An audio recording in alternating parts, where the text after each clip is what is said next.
विधानसभा के विशेष सत्र को लेकर एक तीखी राजनीतिक विवाद खड़ा हो चुका है। विपक्ष के नेता ने टिप्पणी की है कि राज्य विधानसभा में ऐसे बिल पर चर्चा करना जो अभी तक संसद द्वारा पारित नहीं किया गया है, संसद का अपमान करने जैसा है। त्रिपुरा में 30 अप्रैल को बुलाया गया विधानसभा का विशेष सत्र अब केवल एक प्रशासनिक काव्यांश नहीं रह गया है, ये धीरे धीरे एक बड़े राजनीतिक टकराव के केंद्र में आ चुका है। महिला आरक्षण बिल पर चर्चा करने के फैसले को लेकर सत्ताधारी दल और विपक्षी खेमे के बीच तीखी जुबानी जंग छिड़ चुकी है। इस बात को लेकर जोरदार अटकलें लगाई जा रही है कि इस आने वाले दिनों में यह मुद्दा राजनीतिक परिदृश्य को किस हद तक प्रभावित करेगा। सत्ताधारी दल का दावा है कि उसने यह विशेष सत्र महिलाओं के प्रतिनिधित्व, महिला सशक्तिकरण और लोकतांत्रिक भागीदारी से जुड़े महत्वपूर्ण सवालों पर चर्चा करने के लिए बुलाया है। महिला आरक्षण का विशेष राष्ट्रीय राजनीति में लंबे समय से चर्चा के विषय रहा है।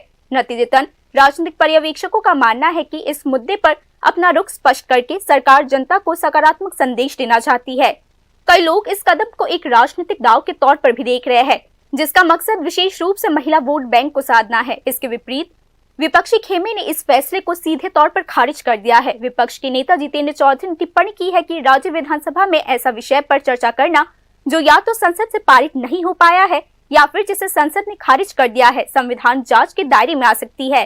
विपक्ष के नेता ने आगे कहा है कि ये कदम संसद की गरिमा को कम कर सकता है।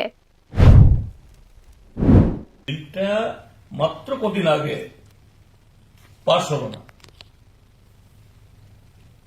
এটা মানি বিল না, কনস্টিটিউশন অ্যামেন্ডমেন্ট বিল, তাহলে পার্লামেন্ট এটাকে রিজেক্ট করলো। এখন সেই ইস্যুটা দেশের কোনো একটা বিধানসভাতে আলোচনা হবে, এটা তো এক ধরনের অনৈতিকতা, পার্লামেন্টকে অশ্রদ্ধা করা।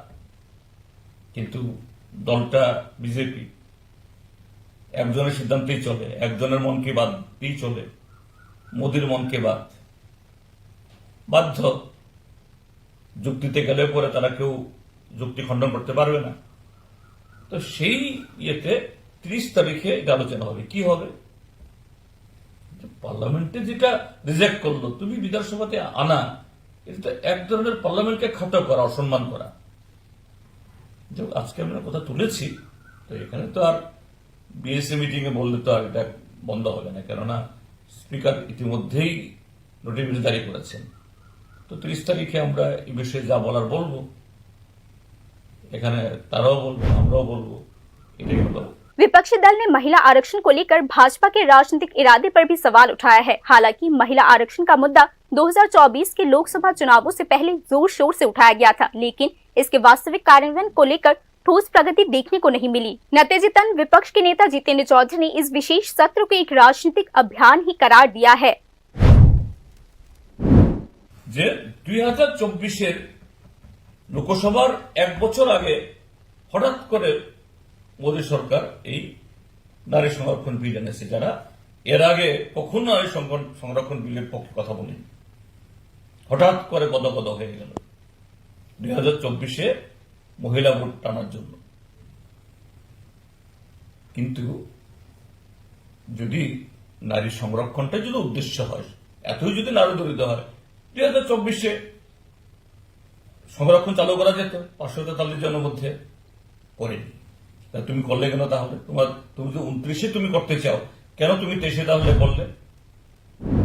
त्रिपुरा के मौजूदा राजनीतिक परिदृश्य में इस विवाद का काफी महत्व है। कुल मिलाकर 30 अप्रैल को होने वाला विशेष सत्र महज एक विधेयक पारित करना नहीं है, बल्कि यह त्रिपुरा की राजनीति के भीतर संदेशों की जंग का एक अखाड़ा बनने के लिए तैयार है। जहां एक और सरकारी महिला सशक्तिकरण के संदेश देना चाहती है, वही विपक्ष इस पूरे काव्यान को महज एक राजनीतिक नाटक बता रही है। इसी संदर्भ में सत्र के भीतर होने वाला चर्चा जितना महत्वपूर्ण है, उतना ही महत्वपूर्ण सत्र के बाहर जनमत की लड़ाई भी बन चुकी है।